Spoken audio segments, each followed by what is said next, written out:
I've been working on putting up the dried beans and peas that we grew this year. I've had them drying on the little racks we used for the first time ever, and I really loved those racks. Now I could link to that video and you could go back and see the day we put them together.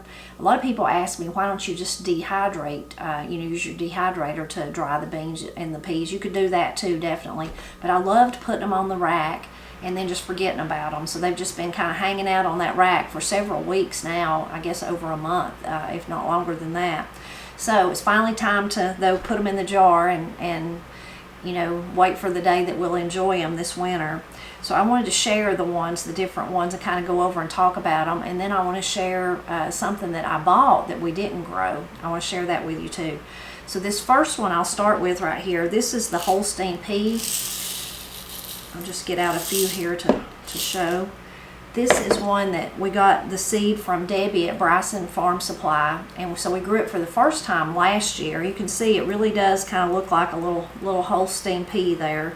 Really pretty little, that one went in the floor, I'll have to find it. A pretty little pea, and we really enjoyed the taste of it. It is similar, very similar to black-eyed pea, so it has that real earthiness. You might or you might not like that. I did discover that you can find these online. You can find them readily available if you just search for Holstein pea. Even you could try black and white pea, but you'll find them. They'll turn up. So this year we planted a little bit more of them, and we ended up with a little bit more. Still though, not hardly a quart, as you can see here. But it was one that we really enjoyed eating. So how much did we grow to end up with this? We grew 1/2 of a cattle panel, just half of a cattle panel. So I don't know, Matt's not here. I could ask him how many feet that is. So not that many. And then too, this year we had unusually dry weather. And the bed that these were in, we might have watered it once or twice, probably not even twice, maybe one time we watered it. So really, the weather was not perfect for them for sure. So anyway, but we did enjoy it, and I plan to plant some of them next year too. Another one that we got from Debbie that I've talked about in many videos were the lovely butter beans. All those beautiful colors, the speckled and the pink and the darker ones. This is the second year we've planted them too. We put them in a different place, and we planted a lot more of them, and we've ended up with more of them. Now some of these we ate fresh, we ate them during the summer, and then I probably have about this much more still drying. That was some of the last ones that we had picked. So I guess about a quart of dried ones. Now you could certainly freeze these, you could can them if you had, it's not really worth canning when you see how little we grew, but definitely you could, and you could freeze them. I froze some last year, and this year I just ended up drying them, and I thought I'll just try that and see, because it's less labor intensive and doesn't take up your freezer space. So pleased with those, and I hope to grow them again next year. Again, I mentioned this in one of my videos, and you might think this as I'm sharing all of these. It's difficult for someone like me and Matt, who've always grown primarily the beans we've grown are green beans. And whatever variety that is, whether it's white half runners or greasy beans or the rattlesnake beans, they're really prolific. But even those others, they put out so much green beans. I mean, they just have such tremendous growth and production that it's, he's not as enamored with all this. He loves to eat it, but he's not as enamored with these that I'm trying, because they don't seem to put out as much as like those tried and true beans that we've grown when you think about white half runners or greasy back beans, or the rattlesnake beans. Now these we're using for a different, you think about, well, we're not canning them, we're not trying to can them, we're using them in a different form when you think about dried beans, but still that is something you think about. Do you like Matt, do you really want lots of production, or do you want to, are you like me and you're just enamored with the beautiful colors, and the taste is really good too. But I know I'll at least plant some butter beans next year. One of the next ones is, I'll share, I've got my notes over here to make sure I think I called this one the kidney bean half of the summer, but it is actually the painted pony. This one's not, this is the one I called wrong all summer, I think. So this one is the painted pony, and it is a kidney shape kidney-shaped bean. And this one and this other one here that I'm going to talk about, Susie sent me these seeds. And I, of course, just fell in love with the beauty of them. Now, because of the dryness of the summer, these two grew in the same bed together. And because we had never grown them before, we just grew 2 little rows of them, and they're bush beans. Both of these are bush beans. I should have said the Holstein peas and the butter beans are both climbing. You would need something to support them. They climb. They're pole varieties of peas and the butter beans. But these two were bush beans. So we grew them in one of our raised beds up there. Again, we didn't water it. We just kind of said, we're just going to let you do what you do, and if you don't do anything, that's okay too. And from the beginning, we decided we would just leave the beans and not try to eat any of them. We'd just leave them and, dry what was on them and use them as dried beans. I did read that this one, the painted pony, is really good if you eat it fresh. If you eat it more like a green bean, like you would just string it or snap it or whatever and eat it that way, that it's really good. But we didn't try that. And we've not tried them dried yet either. So I'll have to do another video or update you to report on how we liked them. But that's how many of those we grew. This next one is the one I was calling by the wrong name. I think I was calling it the kidney bean, but it's the Culinary, K-N-E-A-R-L-Y, yellow eye bean. It's a yellow eye bean. So you can see the yellow eye there. Now, interesting to me and Matt both and we knew it before we planted it, of course, because we could see what it looked like. It's very, very similar to the bean that we got from Debbie. We didn't grow any this year, but we grew them last year, and it come from a Cherokee lady there, and in that area, and she had donated them to Debbie, and she called it the mystery bean. And so Debbie had some of them, and they're so beautiful. So of course I couldn't resist growing them. And it was a pole variety though. It grew. We had to put it on the trellis, the one that Debbie shared. And Matt and I started calling it the paint bean, because it looks like a paint horse. And we did really like those. They had great taste. And this is so similar, I'm assuming it's going to taste the same. Now, it is a bush bean instead of the pole bean. And again, we didn't water it, so maybe we would have had a better production, and we didn't plant that many either. I did notice with the pole bean, though, that we planted, that Debbie shared with us, it took all summer for them to really start producing. And we had a better growing year that year. That wasn't this year. That would have been last year. So interesting. These kind of did about the same as the painted pony there, and maybe their growth would be different if it was a year that was, more plentiful with moisture. So I'm not sure if we'll try them again or not, but maybe we will. Maybe. I want to try them all. That's my problem, and Matt has to rein me in. So we've got one more bean, and then I'll talk about these. So this was the Mother Stallard bean. I think Susie sent me these beans too. Now these were ones that I saved from the ones we grew this year. You can see them. They have that beautiful swirly looking color on them. And we didn't really research anything about them. So when they started producing, and they were a pole bean too, they needed something for them to climb on. When they started producing, we just started eating them out of the garden. We didn't realize most people grow them as a dried bean. But we ate the hulls and all, just like you would green beans, and they were delicious.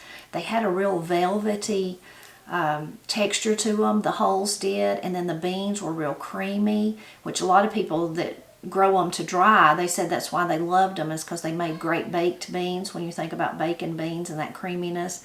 But they were just delicious. And really the only reason I planted them, one, I'd never heard of them until Susie sent them, so thank you for that. But also I said if there was ever a year to grow a mother bean, something with mother in the name of it, this was it, with the girls having the boys this year. So I saved these just to replant. We ate all the others. We just ate them fresh. We just really, that one almost fell off, really enjoyed them. And so we just ate them fresh and didn't can any or anything like that. But they were really delicious. And I had a little bit about them I was going to read you. I thought was really interesting. It says, I found this information on the Seed Savers Exchange website. It says one of the 1,186 beans given to Seed Savers Exchange in 1981 by bean collector John Wyeth of Massachusetts, named for Carrie Bell Stallard of Wise County, Virginia. This variety dates to at least the 1930s. Maroon beans splashed with white, 5 to 6 seeds per pod. Wonderful, rich, meaty flavor, great for soups, very productive. 85 to 95 days, conventional, pole bean, dry bean, maroon and white beans, meaty flavor, very productive. And then it says this variety works well for bacon and soups. These beans like to be cooked long and slow at low heat to keep their texture and flavor at its peak. They work well as a side for roasted sausage or mushrooms, in a soup with ham and kale, or even in chili. Anyway, we ended up, because we didn't, I don't know that, I'm glad we didn't know none of that, or maybe that would have changed our thoughts and we might have said, hey, we'll just save them and dry them. But I'm so glad that we eat them with the hull and all, because we found out we just really, really loved them. And they did do good. They did better than, thinking about the dry weather, they did much better than the rattlesnake beans that we had planted right in front of them that we had to pull out because of the dry weather. They kind of just soldiered on, so they did good, and I think we'll plant more of those next year too. So my other jar here that we've dried, these are not beans, this is peas. So these are the Mississippi pink eye peas, and very similar to the red hull peas that Granny grows. The red hull peas are a climbing, you need something for them to climb on. This is a bush variety, you can see. And they are like I said, a pea, have that little pink eye kind of there. But they don't have that strong taste like the Holsteins. They're much milder in flavor. So if you like peas but you don't like black-eyed peas, you might like these better. And this is, I don't know, we've grew these now for several years, and we really, really enjoy them. And I think we would always grow them. We did eat some of these fresh. We ate them. We planted them in one of the raised beds on the bank, and we ate some of them fresh. But this is how much we ended up with dried. And we actually dried some last year and really enjoyed them, through the winter. You can make a meal for us, especially. I think a lot of people, though, are like this, especially in the mountains of Appalachia. You can make a meal from whether it's peas or beans or any combination, if you want to mix them together, if you wanted to, whatever you want to do. And then have some, a cake of cornbread and just the beans and that. Maybe some pickles if you made some pickled beets. See, I'm making myself hungry already. So these were the things that we ended up drying, like I said, and I wanted to share. These are all from our garden. But one thing I've been wondering about and wanting for at least 2 years now, not really wondering about it, I know about it, but just wanting some, wishing I had an opportunity to have some, was fresh hominy. Now, when I was growing up, Pap and Granny made hominy, but they didn't make it the old-time way. They made it in a crock pot, and I can link to a post on the Blind Pig and the Acorn where Granny showed way back, I think like in 2009, how she made hominy in a crock pot with bacon sody she would say. But not this past fall, or not this, was it last fall? I guess it was last fall. I thought I was going to have the opportunity to go where they were really making it the old way in the big, metal iron pot, big cast iron pot. And I wanted so to be part of that, but it didn't really happen. It wasn't that they left me out, it just never happened.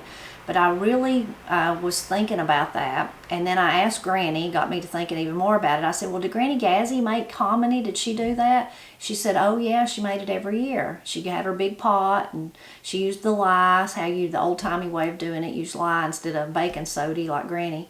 And then once she made it, she, canned it. And then they ate, you just have to open the can, the jar when you're ready to eat it. And I asked Granny, well, do you remember how much she made? And she said, well, I don't remember that, but it was the big, the big giant pot outside. And I said, well, did you eat it every day or once a week or what? And she said, oh, I don't know. I guess we just eat it till it was gone. So I was thinking about that, and I thought, well, maybe I could get online, and I can't make it, and I don't know how, and not going to have the opportunity. I don't have that much corn. And the interesting thing about hominy, if you didn't know it, like with our sweet corn that me and Matt grew, it wouldn't work to make hominy. You need, traditionally it's made from field corn, from more of the corn that you grind into cornmeal, that you'd use to feed your animals, that type of corn. So I don't have access to that either. anyway, I started thinking maybe I could get online and maybe there's like a sustainable or a family farm or something that makes it and sells it, and I could just buy some and at least I'd have some, you know. Of course, I know you can buy it from the grocery store, and I've eaten the bushes or whatever it is out of the can. Granny would buy it every once in a while, it's fine. But I really wanted some, you know, authentic, I guess is what I'm trying to say. So I got online and I couldn't really find anywhere. So you tell me if you find some place like that where you could buy it fresh. But what I did find was a place that you could buy it dried. So I knew about drying hominy, not that I've ever done that or ever seen it, but I've read enough, you know, researching about Appalachia, that was another way. Like Granny's mother, Gazzy, she canned her hominy, but then there was another way of doing it where you would have just spread it out, like kind of like I did with these, with my beans and my peas, and dry it. And then you could preserve it that way, then reconstitute it and cook it, or you could grind it, and then you've heard of hominy grits. That would be it, you know, it's been through that process. So I knew that was a possibility. So now let me get my box. So the place I found it at, I have never purchased from these people before. I didn't know anything about them, and I've not opened the box. I thought I'd just wait and open it with you. So it's Rancho Gordo, and I'll put the link in the description below. Let's see, let me find me a knife to open it. I use my old knife of Pap's here. I keep it handy. Open the box here.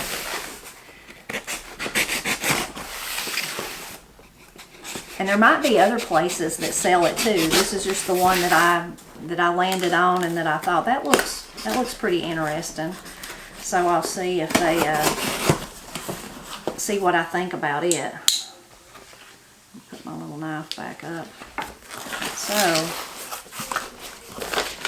looks like they've sent some little recipe cards. So they've sent some recipe cards there. Neat and interesting. Now you'll see that I was also wooed by some other things once I got on their website. So maybe I'll start with them. And I bet you can guess it was beans. So these are Jacob's cattle. Jacob's cattle. Look at that if you can see through the... It is like a maroon kind of and mottled with white. Kind of a more... They're not really kidney shaped, but they're long shaped. So I was interested in it. This website has heirloom bean varieties is the thing on it. So distinctive speckled heirloom that holds its shape when cooked. Limited production. Great for stews, chilies, and baked beans. Can be used as a replacement for kidney beans. So I'm sure we will enjoy those. Stack them right there. I can't really remember everything that I bought. I just bought some pinto beans, just regular pinto beans. I wanted to try theirs. Soft, creamy, and versatile. Classic bean of the Southwest. I would say also of the Appalachian Mountains. So, and then more of the yellow eye kidney beans. I couldn't resist those. Classic heirloom bean with mild, old-fashioned flavor. A ham hock's best friend. I really like that. So interesting to see that they look very, very similar to the ones that we grew. This little bean. It's got more of the yellow eye, that part's bigger, but other than that, looks about the same. That's the fascinating part of the heirloom varieties, whether it's beans or tomatoes or whatever it is. And I've run into that, you know, like Debbie did, those that Debbie shared with us. One of the ones that she shared comes to mind is the preacher bean, and we grew it last year, and we grew a few of them this year. Mostly this year I grew them to save the seed from them. And really prolific, like a white half runner type bean, pole bean, really tasty. Matt loved it. But often I hear the rattlesnake bean called the preacher bean, and this bean that from Debbie is totally different. It's not, you know, it doesn't have the markings or any of that like the rattlesnake bean. So often the beans are very similar, and maybe they're even the same thing, but they're called by different names in different places of the United States, or even in different places in your own county. You know, maybe somebody calls it by a different name. So anyway, okay, here is the star, is the prepared hominy, white corn, ready to cook hominy. Our superior flavor and texture will win you over. So let me get some scissors and I'm gonna open that. Get a little bowl to open too. Now I can't wait to try it. Granny's excited about it too. Let's see. Let me pour some of it out in here. Let me just pour it all out. So on the back, it has cooking instructions. Check corn for debris. Rinse thoroughly. Soak for 6 to 8 hours. Strain and discard the water. In a large pot, add corn and enough water to cover by about 2 inches. Bring to a simmer over medium heat. Reduce heat to a gentle simmer, using a lid to help regulate the heat, and gently cook until the hominy is chewy but not chalky, about 2 hours. Add to any recipe calling for cooked hominy. 2 cups of dried prepared hominy will yield about 7 cups when it's cooked, so that's interesting. So then you can kind of see, it does look like dried, you know, kernels of corn, but you can tell they kind of look funny, look like something's happened to them, which is what hominy is. It takes out that outer coating. The lye process does, or the baking soda process takes out the outer hull of the corn kernel. So I can't wait to actually try it, and when I do, I'll be sure to tell you how it turned out in case you want to order some, or maybe you know a different place to find it. And if you do, I would love it if you left that information in the comments, and especially if you knew where maybe to get some that someone canned, you know, if you could buy it like that. I've looked at different, like thinking about produce stands and things like that, how sometimes they'll have the little, you know, canned pickles or beets or whatever it is, but I've never seen any like that. So I hope that you enjoyed hearing about my beans and peas that we grew this year, and also that my newfound hominy. I know you'll be anxious to know how it turns out, and I will be sure to share that with you. It's really interesting to I don't know, to think about your food and where it comes from, and I think that people are really getting back to that. And as far as for me and Matt, and my whole life, even growing up with Granny and Pap, it's always just been so rewarding to be able to grow the things that you eat, you know, to be able to, I say often, and it's true, when I was a girl, you know, I drug my feet when I was sent to the garden to get a tomato or a cucumber or onion, whatever it was for supper, a mess of beans, whatever, I didn't want to do it. And today, that's just one of the, I'm like, that's just the, you know, to be like, I'm going to make hamburgers tonight. I'm going to go get a fresh tomato and some lettuce and an onion to put on our you know, our hamburger. The hamburger's not ours. Of course, the bread's not. Maybe the condiments are not. But it's just so rewarding to be able to run out and get that in the summer, or to be able to put up food for your family like we do, you know, canning the green beans, making the pickles, all the different things. I didn't do as good with my winter squash this year, but I love to be able to look around my kitchen and know, I could have that for supper tonight. I could have that. Or maybe it's, like I said, a jar of green beans, or maybe it's one of my jars of dried peas or beans. It's really a rewarding thing, and I know everyone can't do that, but hopefully if you can't do it, maybe you can support someone who does. I'm always glad when you stop by to help me celebrate Appalachia.